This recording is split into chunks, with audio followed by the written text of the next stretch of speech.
Des dessins qui racontaient les plus magnifiques contes qui nous enseignent de l'école.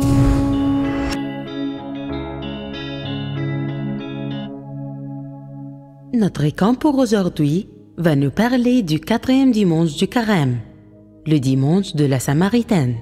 Dans notre icône, notre Seigneur Jésus est habillé en blanc, ce qui signifie la pureté. Aussi, il est vêtu en rouge, parce qu'il est roi.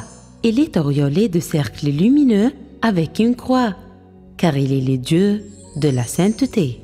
Jésus est arrivé à une ville de Samarie, appelée Sychar, où se trouve le puits de Jacob.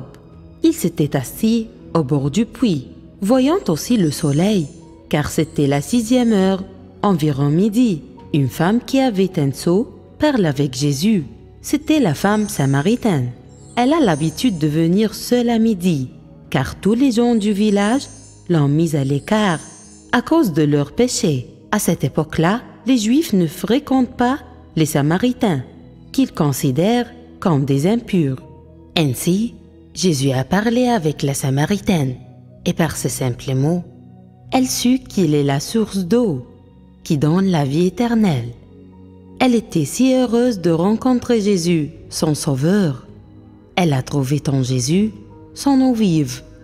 Elle courut donc à la ville de Samarie pour raconter son expérience avec Jésus. Beaucoup de Samaritains de cette ville crurent en Jésus. Ils l'invitèrent à demeurer chez eux. Ils furent encore beaucoup plus nombreux à croire à cause de sa parole. Et pour cela, elle est considérée comme la première évangéliste. C'est l'histoire du 4e dimanche du Carême. Jésus, aide-nous à quitter le péché et donne-nous le courage d'être témoins de toi. Des dessins qui